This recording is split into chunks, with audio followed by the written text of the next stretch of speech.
राजनीति के लिए परिवारवाद हानिकारक है या फिर राजनीति को अब परिवारवाद ही जिंदा रख सकता है, जैसी चर्चा पिछले आधे घंटे में इस पैनल में हो रही थी। तो मीम अफजल साहब, इस बात को फिर एक्सेप्ट कर लेंगे हम लोग कि राजनीति अब आने वाले समय में आपके मेरे जैसे लोगों के लिए नहीं है, ये उन्हीं के लिए है जिनके बाप दादा परिवार से चाचा ताऊ कोई राजनेता रहे हो, उन्होंने पैसा बनाया हो, वो फंडिंग कर सकते हो, वो चुनाव लड़ा सकते हो, पार्टियों में उनकी पैठ हो, वो गाड़ियां लगा सकते हो, बैनर पोस्टर लगवा सकते हो, तो वो चुनाव जितवाएंगे और वही राजनीति कर पाएगा। देखिए, ऐसा हमें कोई हार्ड एंड फास्ट रूल नहीं है और ना ही मैं ये मानता हूँ कि कोई एक सिस्टम चलेगा। मेरा ख्याल है मिक्स सोसाइटी है हमारी और मिक्स हमारे यहाँ सिस्टम है। कहीं पर परिवार के लोग आगे बढ़े हैं, कहीं पर बहुत पीछे भी रह गए। ऐसी बहुत सारी मिसालें हैं। वो बड़े नेता नहीं है, जाहिर है कोई प्रधानमंत्री बन जाए तो उसकी अलग बात है। अभी आलोक जी ने कई मिसालें दी आपको। आई.के. गुजराल एक सियासी ख़ानदान से थे, लेकिन उसके बावजूद उनके घर में कोई बड़ा लीडर नहीं था, लेकिन देश के प्रधानमंत्री बने। वी.पी. सिंह साहब बने, देवे गौड़ा जी बने। उसके अलावा भी जो लोग आए हैं वो सारे के सारे परिवारवाद से नहीं आए हैं। लेकिन ये बात मैं आपकी मानता हूँ कि परिवार से कुछ एडवांटेज मिलता है, लेकिन वो देर पा नहीं हो सकता अगर आदमी में खुद टैलेंट ना हो। मेरा सिर्फ ये मानना है कि अगर कोई परिवार की वजह से आता है तो कोई, वैसे मैं आपको एक इंसानी साइकोलॉजी भी है, किसी भी प्रोफेशन का कोई भी शख्स अगर अपने प्रोफेशन में कामयाब है तो उसकी ख्वाहिश होती है, दिली ख्वाहिश होती है कि शायद उसका बेटा उससे आगे चला जाए अगर इसी फील्ड में आए, चूँकि उसको एक्सपीरियंस पहले से मिलेगा। एक ऐसे परिवार में पैदा हुआ है जहाँ वो सब कुछ देखता रहा है। मैं बिल्कुल आपसे 100% सहमत कर रहे हैं, उससे आगे बढ़ जाएगा। साइकोलॉजी से मैं 100% सहमत हूँ। डॉक्टर अपने बेटे को डॉक्टर बनाएगा सर, लेकिन डॉक्टर अपने बेटे को सीधे एचओडी नहीं लगा देगा ना। यहाँ तो एचओडी लगा दे रहे सीधे सीधे उठा के। और आप एक क्या 10 उदाहरण आप खुद गिन सकते हैं। अब वो अपनी पार्टी से लेके आप कहीं भी चले जाइए सर, आपके समर्थन से जितने लोग सरकारें चला रहे हैं, अलग अलग राज्यों में आपके समर्थन से जितने लोग सरकारें चला रहे हैं सर, उनमें ही ऐसे कितने बैठे जिन्होंने अपने बेटे लैंड ही कराए हैं सीधे एचओडी बना के। डॉक्टर तो बना लेते पहले, यही तो हम कह रहे हैं। देखिए, अगर पॉलिटिकल सिस्टम में भी अगर एक डिग्री का पहलू आ जाए तो वहां भी वही हो जाएगा। जाहिर है डॉक्टर का लड़का आप जबरदस्ती किसी को डॉक्टर नहीं बना सकता, उसमें क्वालिफिकेशन होगी, उसके अंदर काबिलियत होगी तो बनाएगा। यहां सिर्फ इतना फर्क है कि आप पहले इंट्रोड्यूस कर सकते हैं, वहां सिर्फ यह है कि आप इंट्रोड्यूस करने में भी आपको क्वालिफिकेशन की जरूरत है, तो देश इस पर डिस्कशन कर ले। मैं आपसे डिसएग्री नहीं करता हूं कि सियासत में कोई क्वालिफिकेशन नहीं होना चाहिए। मेरे हिसाब से मेरी जाती राय है कि क्वालिफिकेशन होना चाहिए। सर आप मतलब आप साफ गोई से बात करते हैं, क्वालिफिकेशन तो जरूर होना चाहिए। कांग्रेस का कोई और नेता होता मैं शायद उससे सवाल नहीं पूछता, क्योंकि उसके बाद माहौल बिगड़ जाता। पर आप साफ गोई से बात करते हैं, इसलिए आपसे पूछ रहा हूं। चुनाव जीतने पे सारा क्रेडिट गांधी परिवार को जाता है आपकी पार्टी में, लेकिन हारने पे लाइन लग जाती है क्रेडिट लेने के लिए कि साहब राहुल जी की कोई गलती नहीं है इसमें, हमारी गलती से आ रहे हैं, हम लोग थे, हम कर नहीं पाए ढंग से। मानते हैं नहीं इस बात को? चलिए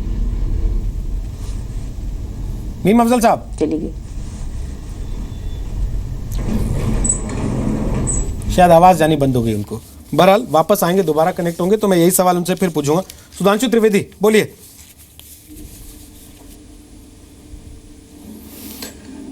देखिए, यहाँ पे मैं एक उदाहरण देके कहना चाहूँगा। अभी मीम अफजल साहब ने एक बहुत अच्छी बात कही कि भाई आकर तो आपको प्रूव करना पड़ता है। अब देखिए, खालिस विरासत से अगर किसी को सत्ता मिलती, आज उत्तर प्रदेश में जो हो रहा है, अखिलेश जी इस समय देश के सबसे युवा मुख्यमंत्री हैं, मगर क्या हो रहा है उत्तर प्रदेश में आप सब देख रहे हैं। अखिलेश जी से पहले कौन थे?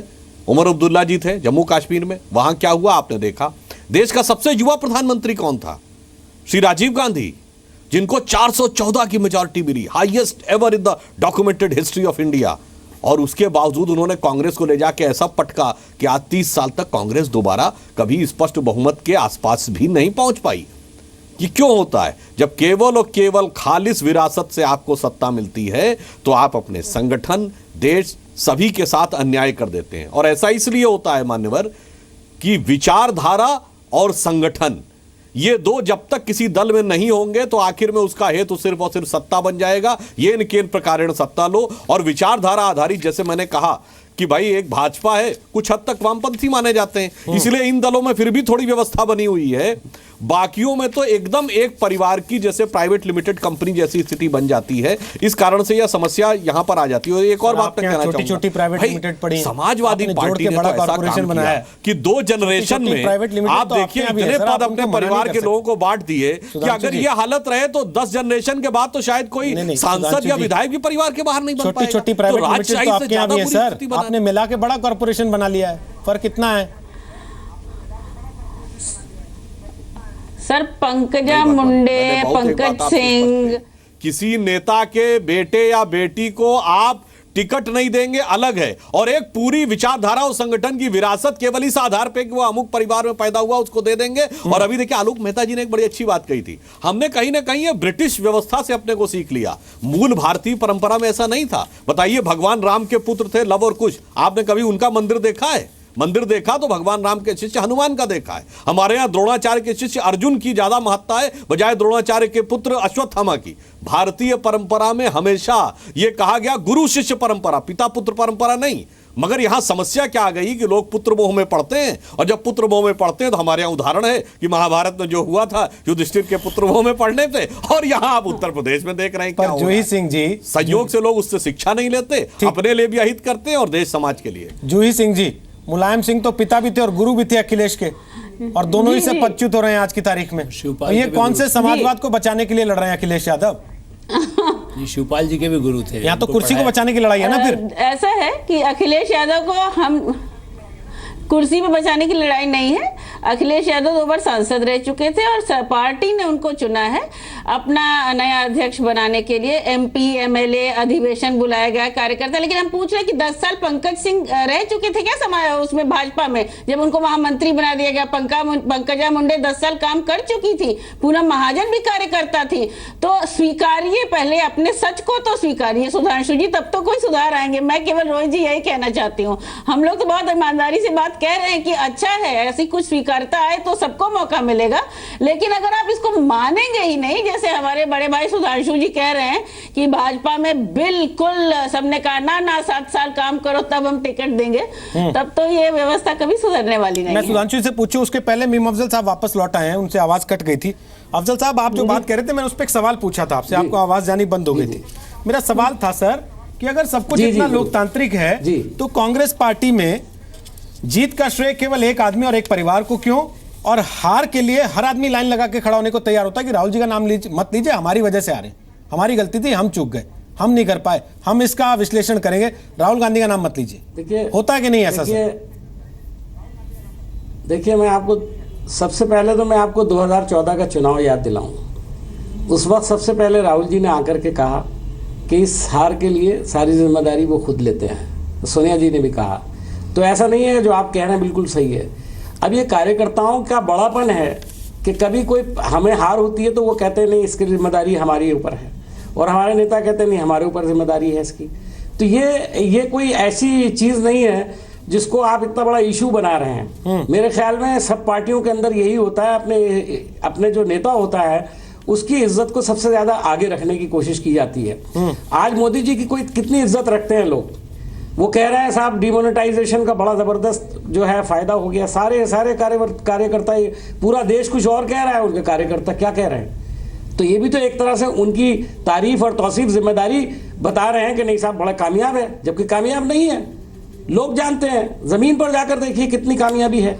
तो मैं ये कह रहा हूं कि ये जो आपने बात कही है। दूसरी एक बात मैं कहूंगा, अभी आइडियोलॉजी की बात हो रही थी, आपने कहा समाजवाद, क्या इसी से समाजवाद की लड़ाई?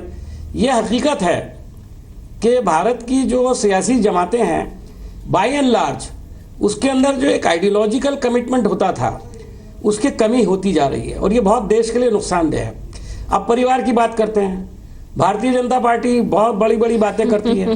क्या उनका संघ परिवार नहीं है? क्या वो अपने संघ परिवार के लोगों को आगे नहीं बढ़ाते हैं? क्या मोदी जी संघ परिवार से नहीं आए हैं? तो अगर जिनको आगे बढ़ाया जाता है और उनमें टैलेंट होता है तो मोदी जी की तरह आगे आ जाते हैं। तो संघ परिवार इस गांधी परिवार, मतलब जैसे आपका गांधी परिवार हमारे साथ नहीं है, मैं उनके साथ पार्लियामेंट का मेंबर रहा हूं। नहीं तो क्या इसको ऐसे समझे कि जैसे आपका गांधी परिवार है उनका संघ परिवार? जी बिल्कुल है, इन दोनों में कोई अंतर नहीं है। बिल्कुल है, संघ परिवार है, थोड़ा आपने उसको थोड़ा एनलार्ज कर लीजिए। और यहाँ कांग्रेस परिवार है, जिसका नेतृत्व गांधी परिवार करता है। नहीं, आप भागवत परिवार कहें तो समझ में आता है, इसी तरह गांधी परिवार समाजवादी वर्सेस परिवार भागवत है। परिवार तो समझ में आता है सर, लेकिन गांधी परिवार वर्सेस संघ परिवार कह रहे हैं तो थोड़ा समझ में नहीं आ रहा। नहीं, गांधी परिवार नहीं, कांग्रेस परिवार कह रहा हूं मैं। उसका नेतृत्व कौन करता है? आप वो गांधी फैमिली अगर कर रही है, गांधी नेहरू गांधी फैमिली में अगर कुछ लोग उसका नेतृत्व करते हैं तो पार्टी चाहती है ना सर ऐसा। देखिए क्या है ना सर, और कुछ और रीजन भी हो सकते हैं। आपने खुद कहा कांग्रेस पार्टी का जो इतिहास है जवाहरलाल नेहरू के पिता से आपने शुरू किया और यहाँ तक लेके आए आप राहुल गांधी तक। मैं आलोक जी, समय हालांकि समाप्त हो गया, फिर भी लास्ट कमेंट आपसे लेके खत्म करना चाहता हूँ कि भाई कांग्रेस पार्टी के खुद के कितने टुकड़े हो चुके हैं आज तक, तो फिर असली कांग्रेस पार्टी वही क्यों है जिसपे गांधी परिवार है? असली कांग्रेस पार्टी ममता बनर्जी की कांग्रेस क्यों नहीं है? या असली कांग्रेस पार्टी शरद पवार की कांग्रेस क्यों नहीं है? इस कांग्रेस ने बजाय दूसरी कांग्रेस के ज्यादा खून बहा दिया क्या देश के लिए? देखिए, मैं वही अभी भी जो बात अफजल साहब कह रहे थे, मैं अभी भी ये बात कहूँगा कि निश्चित रूप से जो लोग पार्टी में और लोग भी तो काम कर रहे होंगे। पार्टी एक परिवार की वजह से नहीं चलती है, चाहे वो नेहरू जी रहे हो, चाहे इंदिरा गांधी रही हो या गांधी जी भी रहे, तो उनके साथ कितने लोग थे। और मैं थोड़ा सा संशोधन इसलिए भी करूँगा परिवार के नाम लिया, अभी जो सुधांशु जी ने कहा राजीव गांधी को भारी बहुमत मिला, उसके बाद बोफोर्स घोटाले में जरूर पतन हुआ, लेकिन 91 में तो नरसिंह राव प्रधानमंत्री बन गए। इसलिए ऐसा नहीं हुआ कि उससे बेड़ा गर्क मनमोहन सिंह जी ने किया, ये मान लीजिए। गांधी परिवार का न होने से, अब ये सही है कि उस समय शायद कोई बन भी नहीं सकता था, राहुल गांधी उतने मेच्योर भी नहीं हुए थे और सोनिया गांधी तैयार नहीं थी, उनको एक्सेप्ट भी नहीं किया जा रहा था ऐसी स्थिति में। लेकिन उनसे ज़्यादा बड़ा गर्क तो मनमोहन सिंह ने कर दिया, नरसिंह राव ने बाबरी मस्जिद गिरवा करके कर दिया। तो इसलिए ये सब बातें मत कहिए कि नहीं है परिवार। सवाल यह है कि पार्टी तभी चलेगी रोहित जी जब और लोग आपके साथ हों, समर्थन हो। और चूंकि संघ परिवार का नाम आया है, शायद लोगों को मालूम है या नहीं मालूम है, मोहन भागवत जी के पिताजी भी संघ के बहुत बड़े अच्छे प्रचारक थे। उनके ही शिष्य मोहन भागवत जी थे जो संघ के प्रमुख है, और नरेंद्र मोदी जी और मोहन भागवत की ट्रेनिंग उन्होंने ही दी थी। जैसे यहाँ पर मुलायम सिंह यादव जी ने अखिलेश यादव को ही पढ़ाया और छोटे भाई शिवपाल को ही पढ़ाया। तो इसलिए उस शिक्षा के बाद कोई मुख्यमंत्री बन सकता है, कोई प्रधानमंत्री बन सकता है। अच्छी शिक्षा और जनता के बीच में एक्सेप्टेबिलिटी होनी चाहिए, और ये दादागिरी नहीं होनी चाहिए कि खानदान के सारे लोग राजनीति में आ जाएंगे, वही सत्ता में रहेंगे। तो फिर हमें अपनी किताबों में बदल देना चाहिए कि हम दुनिया का सबसे बड़ा सबसे मजबूत लोकतंत्र है। हमको कहना चाहिए कि हम एक राजतांत्रिक सामंतवादी व्यवस्था का हिस्सा है, आज भी वो जहाँ पे हम उस सामंतवाद में भी वोट डालते हैं। इसका हमें अधिकार मिला हुआ है, इसके लिए हमें खुश होना चाहिए।